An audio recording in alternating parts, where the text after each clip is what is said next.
지금은 마음을 찢을 때, 지금은 마음을 찢을 때. 이러한 제목으로 은혜를 나누겠습니다. 하나님을 믿는 성도는 교회 공동체와 뗄래야 뗄 수가 없습니다. 실제 일부 성도들 가운데서는 교회와는 일정한 거리를 두고 신앙생활을 하려는 분들이 있죠. 나는 교회를 좀 다니긴 다니지만 깊이 들어가지 않겠다, 이런 분들이 있어요. 실제 물론 이전에 교회 안에서 받았던 상처 등으로 인해서 교회와는 일부러 거리를 두고 신앙생활을 하거나 혹은 교회 공동체에 의해서 구속받는 것이 싫어서 일부러 일정한 거리를 두고 신앙생활을 하려 하는 분들이 있습니다. 교역자들이 이렇게 신방을 하려고 연락을 드리면, 또 기도 제목을 여쭤보려고 연락을 드리면 그것 자체를 부담스러워하고 별로 좋아하지 않는, 그냥 주일날 교회 잘 나갈 테니까 연락 안 하면 좋겠다, 이런 분들도 은근히 있습니다. 실제 그래요. 관심 자체를 받는 것을 좀 꺼려하는 분들이 있긴 합니다. 하지만 죄인인 우리를 구원코자 이 땅에 육을 입고 오신 예수 그리스도, 예수님께서는 이 구속사역을 위해서 십자가에 달려 죽으시고 3일 후에 사망 권세를 이기시고 부활하셨습니다. 하지만 부활 이후 40일 동안 이 땅에 계셨다가 하늘로 승천하셨어요. 따라서 이제 사람들, 더욱이 신자들조차도 예수님을 직접 볼 수 없게 되었습니다. 하늘로 올라가셨기 때문에 예수님을 이제 만날 수가 없는 거예요.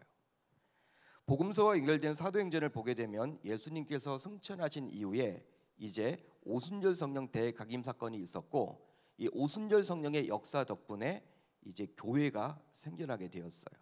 그 교회가 바로 그렇게 유명한, 우리가 잘 알고 있는 초대교회입니다. 여러분, 사도행전은 봐도 초대교회 역사죠. 그러기에 이렇게 생각을 한번 해볼 수도 있겠죠. 왜 하나님께서는 예수님의 승천 이후에 이 땅에 교회를 세워주셨을까? 그 이유가 과연 무엇일까? 바로 교회를 통해서 이제 더 이상 볼 수 없는 예수님을 만나며 그 예수님을 믿도록 하기 위함이었습니다. 예수님이 이 땅에 이제 계시지 않죠? 하늘로 올라가셨단 말이에요. 그렇기 때문에 이제 눈에 보이는 이 교회를 통해서 예수님을 믿도록 하기 위함이에요. 하나님의 뜻이죠. 이처럼 교회를 통해서 신앙생활을 하도록 우리 주님은 철저하게 계획을 하신 거예요. 따라서 교회 없이 나 홀로 신앙생활을 할 수 있다는 생각은 지극히 잘못된 생각이요, 성경의 가르침과도 거리가 멀다 할 수 있습니다. 그러니까 교회 없이 신앙생활을 할 수 있다? 어떤 의미에서는요, 자기 교만입니다. 할 수 없는 거예요. 교회를 통하지 않고 구원을 받을 수 있을까? 여러분 어떻게 생각하십니까? 쉽지 않죠. 물론 구원은 우리가 예수를 믿으면 구원을 받아요. 하지만 예수를 온전히 믿으려면 교회를 통해서 그게 믿어지는 것이지, 자기 혼자 집에 앉아서 성경책을 여러 번 읽고 기도한다고 해서 되는 것은 안 된다는 것입니다. 그렇기 때문에 교회 공동체가 너무나도 중요한 것이죠. 실제 그렇기 때문에 예수님께서 승천하신 이후에 하나님께서는 이 땅에 주님의 피로 사신 교회를 세워주신 것입니다. 그러기에 교회는 신자에게 있어서는 너무나도 중요하다고 볼 수 있는 거예요. 뗄래야 뗄 수가 없는 것이죠. 왜냐하면 진정한 신자라면 밥은 굶더라도 예수님을 절대로 포기할 수는 없기 때문입니다. 따라서 어떤 의미에서 보게 되면 신자에게 있어서 교회는 직장보다도 또 학교보다도 더 중요하다고 볼 수 있는 거예요. 눈에 보이는 직장보다도, 여러분 잘 들으세요, 학교보다도 어떤 의미에서는 더 중요해요. 실제 그래요. 신자들은요, 교회랑 여러분 관계를 잘 맺어야 합니다. 교회가 힘들어지면 직장 생활도 잘 안 돼요. 제가 어려운 교회에 있어 봤잖아요. 분열된 교회에 있어 봤잖아요. 거기에 성도님들이 여러분 잘 풀렸을까요? 앞장서 이렇게 싸웠던 분들 보면요, 그렇게 좋았던 직장을 다녔지만 나중에는요 다 엉망이 되더라고요. 삶 자체가 너무 힘들어져. 학교 다녔던 이렇게 친구들도 이렇게 앞장서서 이렇게 하다 보니까 이렇게 분열된 그런 상황 속에서 그렇게 뭐 제대로 여러분 뭐 말씀도 잘 듣지 못하고 예배 성깔도 엉망이 되다 보니까 이게 잘 안 풀리는 것들도 제가 참 많이 봤습니다. 따라서 신자는요, 교회가 정말 소중한 거예요. 그런데요, 이렇게 중요한 교회의 사정이 현재 어떨까요? 이 한국 교회 모습이 어떻습니까? 이렇게 중요한 것이 바로 교회인데 여러분 어떻게 생각하십니까? 바로 교회는 안팎으로 큰 위기에 직면해 있습니다. 현재 안팎으로 큰 위기에 직면해 있다라는 거예요. 즉 외부로부터 이단 사이비, 이념, 세속의 집요한 공격을 받고 있죠. 그러니까 외부에서 이념이 들어왔어요. 교회 안에. 여러분, 교회는 정치적으로 되면 안 돼요. 여러분, 정치 운동하는 곳이 아닙니다. 교회는 하나님의 말씀이 선포되는 것이죠. 그런데 여러분, 정치화되었어. 교회가 어느 순간부터 보수냐 진보냐. 그러니까 진보적인 분들이 모여서 예배드리는 곳이 있고 보수적인 분들이 모여서 따로 예배드리는 곳이 있다는 거예요. 하나님이 원하는 교회 모습은 아닙니다. 하나님은요, 성경을 원하시죠. 말씀대로 이렇게 되는 것이 바로 진정한 교회지, 정치화되는 것은 결코 바람직한 모습은 아니에요. 그런데 어느 순간 이 교회 안에 이념이 들어왔죠. 또 이단 사이비가 지금 파고들고 있습니다. 신천지가 우리는 코로나 상황 속에서 다 무너질 줄 알았거든요. 하도 여러분 대구 때 벌어졌던 그 사건으로 인해서 이제 한국 교계뿐만 아니라 한국 사회에서 이 신천지의 역할은 이제 끝이다 이렇게 생각을 했는데, 신천지는요 숫자가 줄지 않았다라는 거예요. 놀라운 사실입니다. 오히려 요즘에는요 더 적극적으로 막 그렇게 포교 활동을 한대요. 그러니까 사람들이 코로나 때문에 너무나 힘들잖아요. 삶이 힘들잖아요. 먹고 살기도 힘들잖아요. 지금 또 전쟁까지 나가지고 전 세계적으로 지금 물가가 많이 올라가는 상태이기 때문에 우리나라 참 먹고 살기 힘든 상황이다 보니까 사람들이 너무나 뭔가를 좀 붙잡고 싶은 사람들이 많이 있어요. 신천지가 그것을 파고드는 거예요. 파고드는 겁니다. 어떤 식으로 파고듭니까? 성경을 봐라. 예수님도 당시 유대 종교 지도자들, 정통이라고 주장했던 유대 종교 지도자들에 의해서 핍박받지 않았느냐? 원래 진리는 핍박을 받는 것이다. 그런 논리예요, 여러분. 사람들이 혹하죠. 또 그러네. 한국 교회가 장로교에서도 자기네 신천지를 욕하고, 성결교에서도 신천지를 욕하고, 순복음에서도 욕하고, 야 우리만 진리나 보다. 예수님처럼 우리만 지금 핍박을 받는 거구나. 그렇게 여러분 포교 활동을 벌인다라는 거예요. 여러분, 저는 숫자가 거의 줄지 않았다는 것에 큰 충격을 받았습니다. 어떻게 그런 일이 있을까? 만약에 여러분 정통교회가 그런 난리를 벌였다? 어쩌면 무너질지도 모르겠어요. 그만큼 이 신천지를 비롯한 이단 사이비들이 이 교회 안에 들어와 있죠. 공격을 한단 말이에요. 또 그뿐만 아니라 무엇이 있습니까? 세속화. 세속화의 물결은 여러분 어떻게 피할 수가 없어. 돈의 원리에 의해서 교회가 좌지우지 됩니다. 그러다 보니 또 내부적으로는요, 또 도덕적 윤리적으로 썩어가고 있고요. 그러다 보니 거룩성을 교회가 상실해 버렸어요. 교회는요 지금 안팎으로 지금 위기입니다. 이런 상황에 놓이다 보니 신앙이 약한 신자들의 경우 가난한 신자들이 되어가고 있는 형편이고, 미래 세대인 청소년과 청년들이 교회를 떠나서 교회에서 멀어지게 되었습니다. 그뿐 아니라 오히려 교회를 대적하는 세대가 되었어요. 이렇게 인터넷 사이트나 이런 데 들어가 보면요, 젊은 층들이 교회에 그렇게 욕을 많이 하는 것 같아요. 나이 드신 분들이 교회에 욕하는 것은 그렇다고 쳐도 젊은 사람들이 그렇게 악랄하게 여러분 교회를 핍박하고 욕을 합니다. 여러분, 실제로 청년들 가운데서 매주일 교회에 나와서 예배를 드리는 복음화율은 세계 최대 무슬림 국가인 인도네시아의 복음화율보다도 훨씬 낮습니다. 그러니까 여러분들의 자녀들 가운데 청년인데 매주일 빠지지 않고 예배를 드리고 있다? 여러분 칭찬해 주셔야 돼요. 대단한 겁니다, 여러분. 세계 최대 여러분 이슬람 국가인 이 인도네시아의 복음화율보다도 우리나라 청년들 비중이 더 적다라는 거예요. 2010년도 기준으로 보게 되면 인도네시아 복음화율은 6%대입니다. 6%대. 80 몇 %가 무슬림이고 2억 5천만 명 가운데 인구 80 몇 %가 무슬림들이고 6% 정도가 기독교 신자들이에요. 그런데 놀랍게도 우리나라의 청년들의 복음화율은 4% 정도밖에 되지 않습니다. 그러니까 대학 청년들은요 4% 정도만 매주일 교회에 나와서 예배드려요. 어른들하고는 여러분 차이가 큽니다. 우리 교회만 해도 여러분 마찬가지죠. 청년들을 거의 볼 수가 없잖아요. 어른들은 여러분들 많이 나오는데, 실제로 복음화율이 4% 정도면 복음의 불모지이기에 선교단체는 그곳에 선교사님을 적극 파송한다 그래요. 선교 여러분 불모지야. 복음의 불모지야. 예? 그러니까 예수님을 안 믿는 나라라고 여기는 거예요. 한마디로. 그렇기 때문에 선교단체는요 이렇게 사례비를 줘가면서 이렇게 선교사님들을 파송합니다. 따라서 청년들이 복음의 불모지가 되었기에 한국교회 미래가 그다지 여러분 밝다라고 볼 수 없는 거예요. 암울한 것이죠, 여러분. 지금 우리는 성령 집회, 금요성령 집회에 이렇게 나오셨는데 30년 후에도 여러분 이 집회가 저는 과연 지속될 것인가? 잠이 안 옵니다, 여러분. 솔직히. 아니 20년 후에 이 집회가 될 것인가? 주일 예배 때 과연 몇 명이나 앉아 있을 것인가? 커다랗게 예배당을 지어놓고 그 예배당에 과연 성도들이 몇 명이나 앉아 있을 것인가? 지금은 여러분 꽉 차더라도 30년 후에 20년 후에는 과연 몇 분이나 앉아 있을 것인가? 여러분 그런 것들을 생각하면요 잠이 오지 않는 것 같아요. 더욱이 지난 2년 이상 지속되었는 코로나 팬데믹으로 인해서 교회는 공신력을 잃어버리게 되었고 심지어 10,000개 이상의 교회가 주일 예배를 드리지 못하는 지경에 이르게 되었다고 합니다. 10,000개 정도의 교회가 주일날 예배를 못 드려요.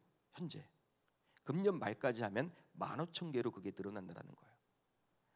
이처럼 교회의 사회를 향한 공신력과 영향력이 점점 약해지다 보니 정치권을 중심으로 무서운 독소 조항이 포함된 포괄적 차별 금지 법안을 제정하려는 움직임이 가속화되고 있어요. 어느 때보다 여러분 심각합니다. 영적으로 보게 되면. 자, 그렇다면 이런 시급한 위기 속에 놓인 교회에 속한 우리 신자들은 이제 어떻게 하면 좋을까요? 여러분 손을 놓고 그냥 있으면 되는 것입니까? 우리가 여러분 어떻게 하면 좋을까요? 마냥 손을 놓고 있을 수만은 없겠죠. 그러면 어떻게 하면 좋을까요? 저와 여러분들이 교회인데 교회에 속한 저와 여러분들이 어떻게 하면 좋을까요? 이렇게 교회 위기를 지금 만나게 되었는데 오늘 본문을 보게 되면 우리 신자들이 해야 할 일이 기록되어 있는데요. 따라서 이 금요성령 집회에 나오신 저와 여러분들 모두 오늘 말씀을 꼭 기억하여 말씀대로 살아낼 수 있기를 우리 주님의 이름으로 축원합니다. 자, 오늘 본문은 요엘서인데요. 1장 1절을 보면 이렇게 시작을 하고 있습니다.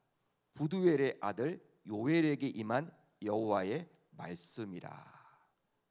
요엘에게 임한 여호와의 말씀이다. 하나님께서는 자신이 택한 이스라엘 백성들에게 선지자 요엘을 통해서 엄히 경고를 해주고 있습니다. 엄히 경고를 해주고 있어요. 바로 백성들이 하나님과 말씀을 버렸기 때문인데요. 당시 상황을 보게 되면 결국 하나님께서는 이런 백성들을 징계하고자 메뚜기 재앙을 내리셨습니다. 그 결과 메뚜기들이 전 국토를 초토화시키게 되었죠. 자, 2장 4절로 6절을 볼까요? 이렇게 기록이 되어 있습니다. 우리 한번 같이 한번 읽어봅니다. 시작. 그의 모양은 맑았고 그의 달리는 것은 기병 같으며 그들이 선 꼭대기에서 뛰는 소리는 병거 소리와도 같고 불꽃이 건물을 사르는 소리와도 같으며 강한 군사가 줄을 버리고 싸우는 것 같으니 그 앞에서 백성들이 질리고 무리의 낯빛이 하얘졌도다. 아멘. 혹시 여러분들은 메뚜기를 잡아본 적이 있습니까? 메뚜기 잡아서 이렇게 관찰해 본 적이 있어요? 저는 어릴 적에 많이 해봤는데 우리가 살고 있는 도심에서는 메뚜기, 방앗개비, 여치, 귀뚜라미와 같은 이 곤충들을 그다지 많이 보질 못하는 것 같아요. 모기는 참 많은 것 같은데, 예? 모기 파리는 참 많은데 이 메뚜기 이런 것들은요 잘 보지 못하는 것 같아요. 바로 우리가 살아가고 있는 거주 공간인 콘크리트에서는 이런 곤충들이 살 수가 없기 때문입니다. 하지만 가까운 도덕선만 가보더라도 메뚜기가 있더라는 거예요. 메뚜기가 있습니다. 여러분 메뚜기를 잡아서 가까이 보게 되면 오늘 성경에서 말을 하고 있듯이 정말 작은 말 같습니다. 말의 모양처럼 보여요. 한번 이렇게 여러분 관찰을 한번 나중에 해보세요. 말의 모양처럼 보입니다. 또 다리가 길어서 뛸 수가 있죠. 그러나 메뚜기가 우리 인간에게 큰 재앙이 되는 것은 바로 두 가지 이유 때문에 그리 하는 거예요. 이 두 가지 때문에 재앙이라고 말을 할 수가 있습니다. 우선 왕성한 식성 때문이죠. 이 메뚜기는요 참 식성이 좋아요. 왕성한 식성 때문에 문제를 일으켜요. 실제로 수억 마리의 메뚜기가 한 지역에 머물게 되면 어떤 일이 벌어집니까? 그 지역에 있는 농작물들과 풀이란 풀은 모두 사라지게 만들어요. 수억 마리가 다 그냥 싹쓸이 해버리는 것이죠. 먹어버리는 것이죠.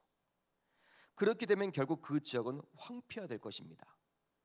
지금도 간혹 국제 뉴스를 통해서 해외 토픽을 통해서 메뚜기 떼가 출몰한 지역이 황폐하게 된 나머지 그 지역에 있는 국민들이 너무나도 힘겹게 살아간다는 이야기를 제가 이렇게 본 적이 있었어요.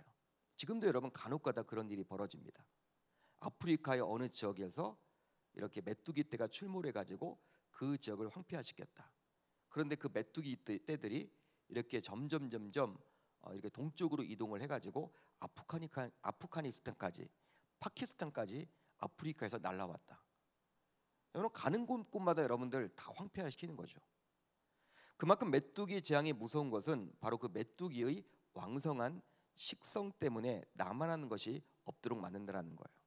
문제가 크죠, 여러분.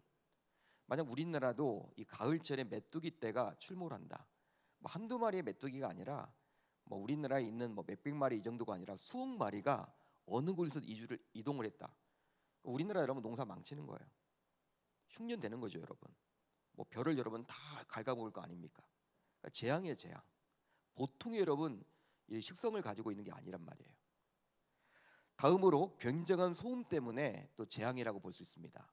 굉장한 소음이죠. 8월 말과 9월 초가 되면 매미 소리 때문에 잠을 이루지 못하기도 하죠. 요즘에 매미 소리 때문에 잠을 이루지 못하는 분들이 많습니다. 그러니까 우리나라 여러분 매미가 아니라 이 토종 매미가 아니라 외국에서 날라온 매미예요. 크죠, 여러분. 손가락 두께가 여러분 손가락 이렇게 엄지 손가락보다 더 큰 게 여러분 매미예요. 그 매미 한 마리가 울면요 잠을 이루기가 힘들어요. 실제로 점검 있게 우리가 실험을 해보니까 이 매미 한 마리가 우러내는 소음은요 지하철이 달리는 소음과 거의 맞먹는데요. 지하철이 달리는 소음과 한 마리 때문에. 여러분 그러니 매미가 울면 숙면을 취할 수가 없죠. 사람이 살 수가 없어요. 그런데 메뚜기 수억 마리가 날면서 날개 소리를 내면 그것은 성경에서 말하고 있듯이 수레바퀴 소리와도 비교할 수가 없고 귀를 틀어막아도 안 되는 굉장한 굉음을 내는 것입니다. 그러기에 메뚜기 재앙이 임하게 되면 그 지역에 사는 사람들은 고막이 터지기도 해버리고 엄청난 소음 때문에 정신적으로도 미칠 지경에 처하게 되는 거예요. 살아낼 수가 없는 거죠. 사람이 여러분 돌아버리는 거예요. 너무나 여러분들 이게 시끄러워서 살아갈 수가 없는 것입니다. 그래서일까요?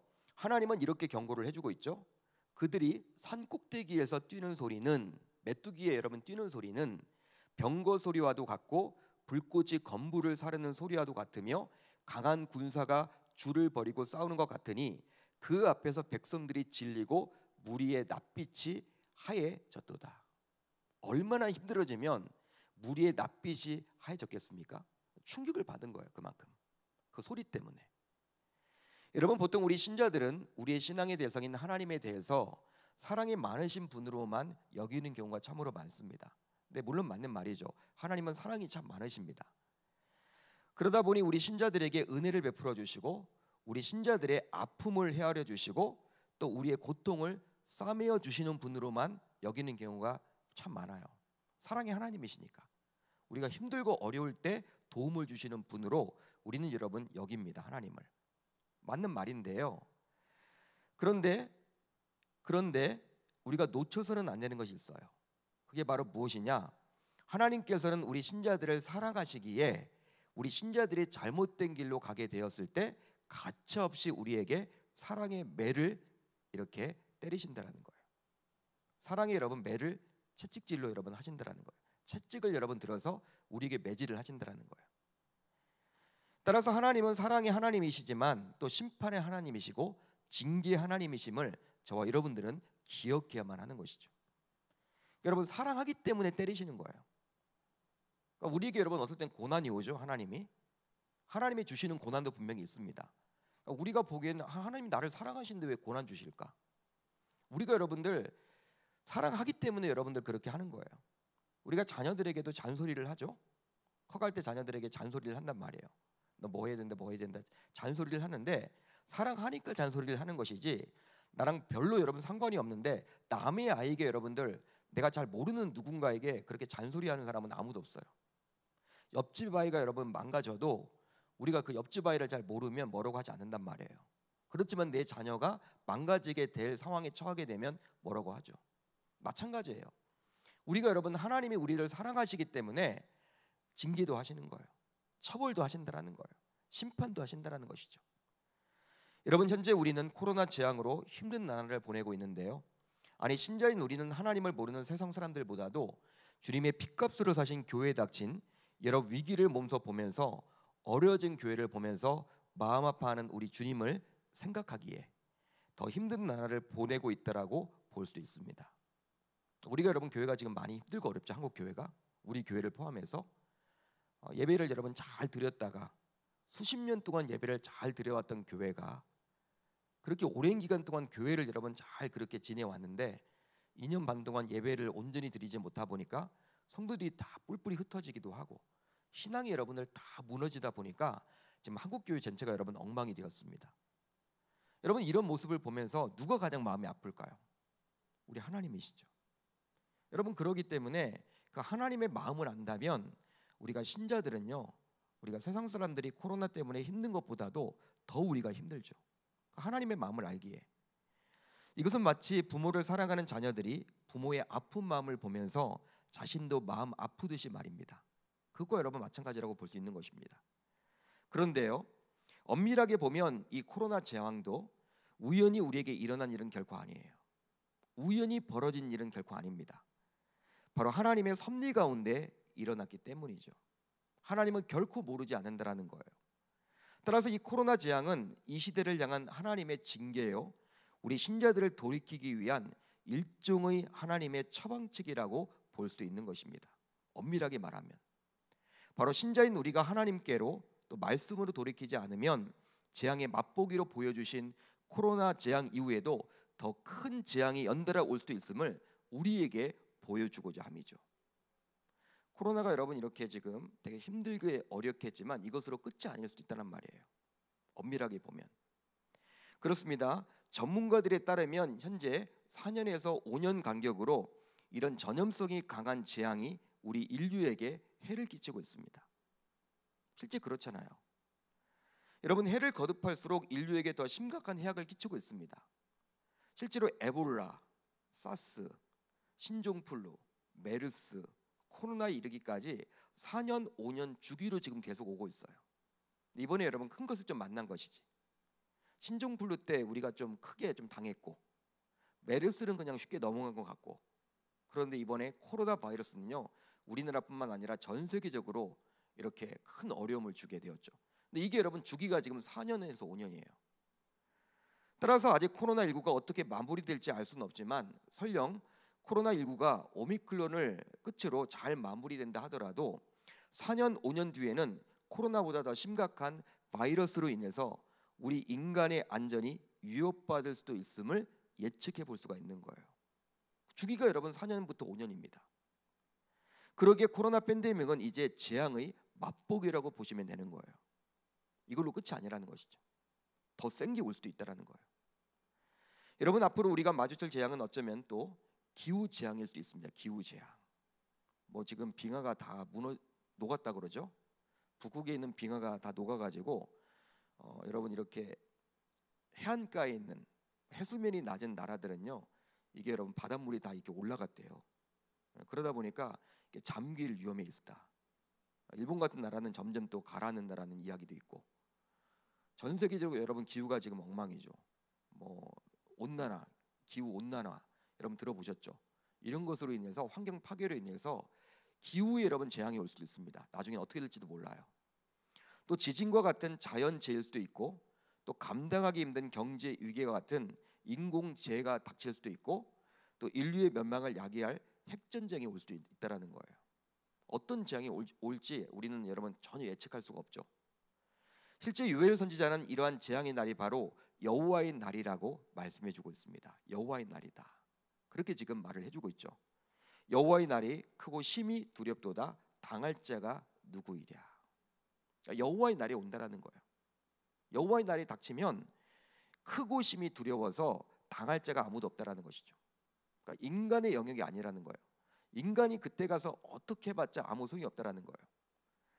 요엘 선지자는 이런 재앙이 닥치게 되면 심히 두렵기에 인간의 힘만으로는 어떻게 감당할 수 없다라고 분명히 경고를 해주고 있죠.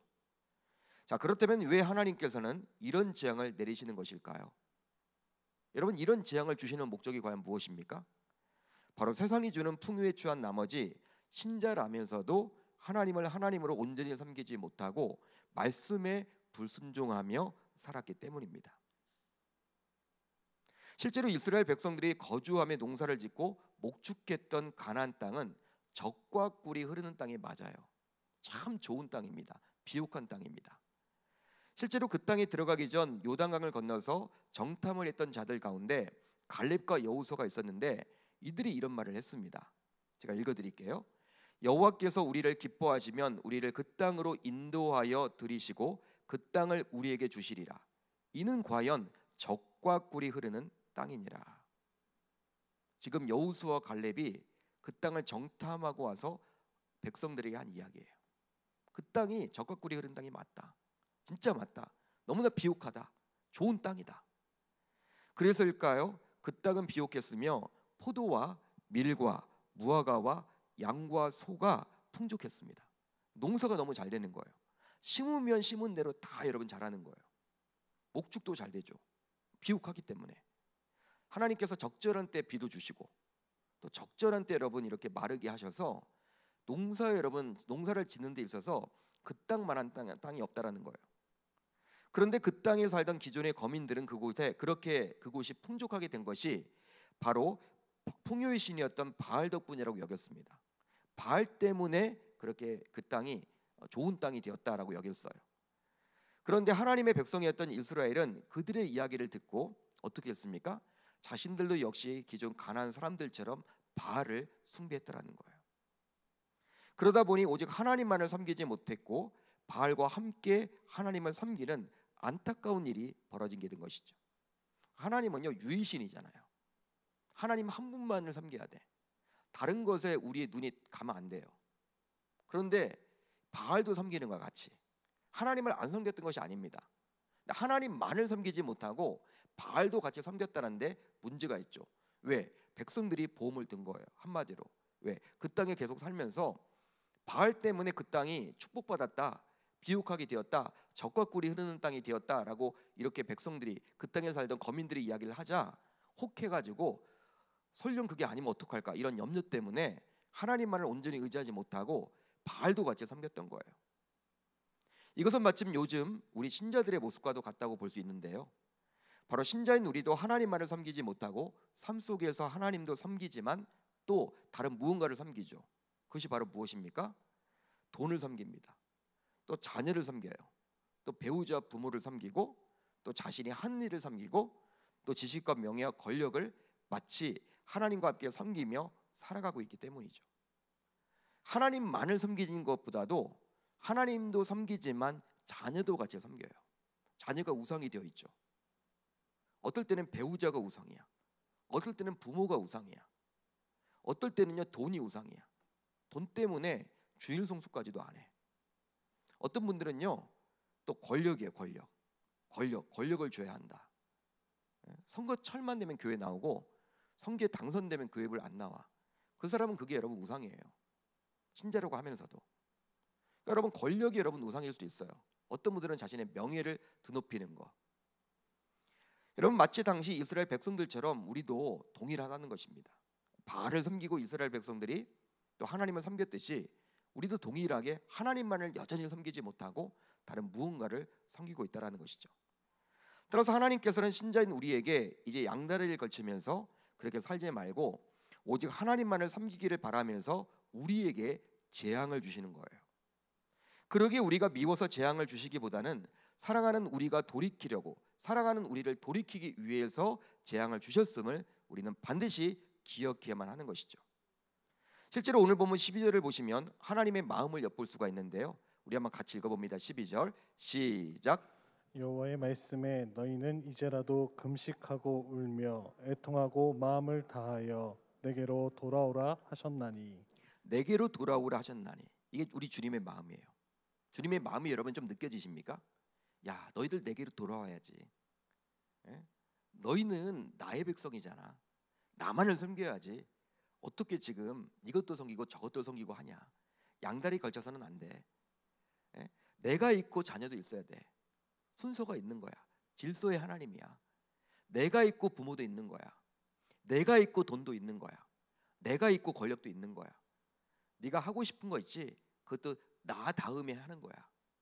하나님은 지금 돌아오라고 이야기를 하고 있는 거야. 우리로 하여금. 자, 그렇다면 우리는 하나님께 돌아가기 위해서 이제 어떻게 하면 좋을까요? 이 부분이 중요하겠죠. 바로 옷을 찢지 말고 마음을 찢는 철저한 회개를 해야만 합니다. 믿으시면 아멘. 동의가 되시면 아멘.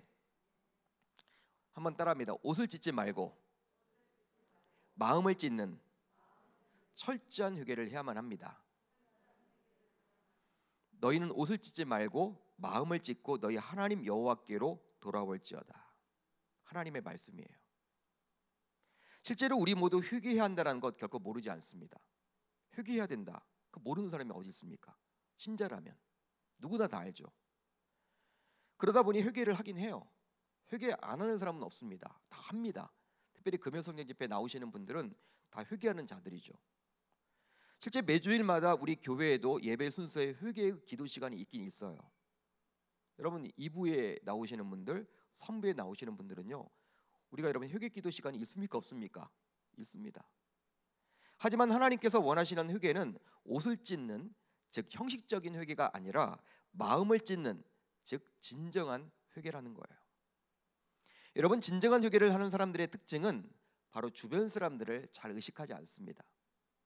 주변 사람들을 무시하라는 말이 아니에요. 매너 없이 굴라는 말이 아니라 회개를 할 때, 하나님 앞에 회개할 때 주변 사람들을 별로 신경 쓰지 않는다라는 거예요. 오직 하나님만이 보이고 그 하나님께 자신의 지은 죄를 철저하게 토설하죠. 그런데 우리는 회개를 한다고 하면서도 너무나도 주변 사람들을 의식하는 경우가 참으로 많습니다. 그러다 보니 주님이 원하는 회개가 아니라 우리가 평안하려고 또 자유하려고 회개하곤 한단 말이에요. 이게 어떤 뜻이냐?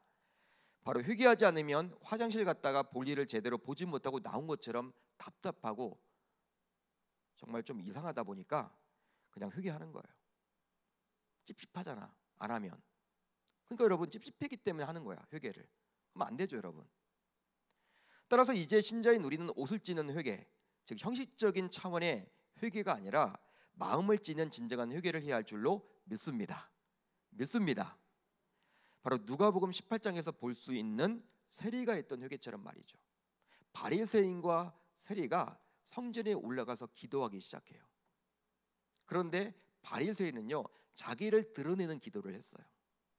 자기가 뭐 세리와 같지 않아서 감사하다. 여러분, 이렇게 기도를 합니다. 자기를 여러분 높이기 위해서, 자기를 여러분들 이렇게 잘하고 있다라는 것을, 자기가 신앙생활을 잘하고 있다라는 것을 하나님 앞에 보장받기 위한 기도. 그렇지만 세리는 어떻습니까? 철저하게 자신은 죄인이라고 하나님을 쳐다보지도 못하고 여러분 한 구석에 가서 기도를 했죠. 여러분, 그런 기도가 필요하라는 거예요. 그런 회개를 하나님은 원하신다라는 것입니다. 즉 우리는 마음을 찢고 주님께로 돌아가서 주님과 다시 동행하며 살아가야만 하는 것이죠. 바로 지금 이대로를 좋게 여기고 돌아가기 싫어하는 마음을 찢어야만 하는 것입니다. 또 둔한 마음과 완악한 마음을 찢어야만 하는 거예요. 따라서 이 밤 우리 모두 하나님을 향한 첫사랑을 회복하며 하나님 앞에서 철저히 통곡해야만 하겠죠. 더욱이 마음을 찢고 싶어도 잘 되지 않은 분들이 있다면 그만큼 자신의 마음이 암세포처럼 딱딱하게 굳어져 있음을 반드시 기억하며 하나님께 은혜를 달라고 간절히 매달려야 할 줄로 믿습니다. 눈물이 말라 있습니까, 여러분? 혹시 하나님 앞에 첫사랑을 여러분 회복할 수 있도록 기회 달라고 기도하셔야 돼요. 어느 순간부터 눈물이 나지 않아. 어느 순간부터 하나님을 생각해도, 십자가 사건을 생각해도 별로 감동이 없다. 여러분, 문제가 있는 거예요. 지금 우리 신앙에 지금 문제가 생긴 것입니다. 그렇기 때문에 하나님께 은혜를 달라고, 첫사랑을 회복할 기회를 달라고 하나님께 매달리고 나아갈 수 있어야 하는 것이죠. 여러분, 우리 모두 마음을 찢고 하나님께로 돌아가게 되면 이제 하나님께서도 우리에게로 자신의 얼굴을 돌이키십니다. 우리가 하나님께 돌아가면요, 하나님도 자신의 얼굴을 우리에게로 돌이킨다라는 거예요. 그 결과 하나님께서는 자신의 뜻을 돌이켜서 우리에게 재앙이 아니라 은혜를 베풀어 주시겠다라고 오늘 말씀은 약속을 해주고 있죠. 자, 오늘 본문 13절을 볼까요? 이렇게 나와 있습니다. 너희는 옷을 찢지 말고 마음을 찢고 너희 하나님 여호와께로 돌아올지어다. 그는 은혜로우시며 자비로우시며 노하기를 더디하시며 인애가 크시사 뜻을 돌이켜 재앙을 내리지 아니하시나니. 할렐루야, 할렐루야. 요나서를 봐도 우리가 알 수 있죠. 원래 40일 후에 니느웨 성 하나님께서 멸망시키려고 했을 때 그런 여러분 생각을 가지고 있었지만, 니느웨 백성들이 철저하게 하나님 앞에 회개했을 때, 그 이방 족속이지만 니느웨 백성조차도 하나님 앞에 철저하게 회개했을 때 하나님은 뜻을 돌이켜서 그 멸망을 잠시 미루었어요. 하나님이 여러분 뜻을 돌이키는 분이에요. 생각을 가지고 있지만 그만큼 여러분 우리가 회개하기를 하나님은 기대하신다라는 거예요. 원하신다라는 것이죠. 이제 말씀을 정리하겠습니다. 이제 우리 모두 오늘 말씀을 마음에 새겨서 지금은 마음을 찢을 때임을 기억하며 어느 누군가를 탓하기보다는 우선 나 자신부터 하나님께 철저히 회개함으로 코로나 재앙을 통해서 우리를 돌이키기를 원하시는 우리 하나님의 마음을 잘 알아 더 큰 재앙이 오지 않도록 깨어서 기도해야 할 줄 우리 주님의 이름으로 축원합니다. 여러분, 재앙은요 하나님이 우리를 치시기 위한 목적이 아니에요. 바로 우리를 돌이키기 위한 목적이죠. 한국 교회가 여러분 지금까지 어떻게 여러분 해왔습니까? 한국 교회가 여러분 양적인 성장은 참 많이 이루었죠. 좋은 건물들이 많았죠. 사람들이 매주일마다 여러분 큰 교회들마다 또 찾아가서 꽉꽉 채워졌죠. 그렇지만 그렇게 많은 기독교 신자들이 있지만 세상에 나가서 빛이요 소금처럼 살지를 못했어요. 항상 여러분 말씀대로 살지를 못했어요. 하나님을 교회 안에만 가두어 놓았단 말이에요. 여러분 신앙과 삶 따로 살았습니다. 그러다 보니까 여러분 영향력이 없었어요. 별로. 세상에 나가서도 손가락질을 당하기가 일쑤였죠. 우리는 여러분 예배를 나름대로 잘 드린다라고 여겼습니다. 하나님이 받지 않은 예배를 그동안 드려왔다라는 거예요. 그러다 보니까 이 코로나 재앙을 통해서 예배 자체를 드리지 못하도록 하나님이 막으셨다라는 거예요. 우리가 여러분 잘한 것이 없죠. 그렇기 때문에 어떤 의미에서는 뭐 코로나 바이러스가 누구 때문에 이렇게 오게 되었다, 뭐 중국 탓을 이야기하기도 하고, 또 불신자들이 정말 이렇게 하나님 안 믿고 악하게 하다 보니까 하나님 이 땅에 저주를 내린 것이다, 그렇게 여러분 여길 수도 있겠지만, 우리 신자들은요 누구를 탓하기보다는 나 자신 때문에 이런 코로나 재앙이 왔음을 우리가 기억하고 우선 나 자신부터 하나님 앞에 철저하게 회개하고 나아가는 귀한 시간이 되어야만 한다는 것입니다. 누구를 탓하는 것이 아니라 바로 나 때문에 이런 일이 벌어질 수 있음을 이 시간 기억하시고 이 밤 하나님 앞에 간절히 매달리고 기도할 수 있는 저와 여러분들이 다 되실 수 있기를 우리 주님의 이름으로 축원합니다.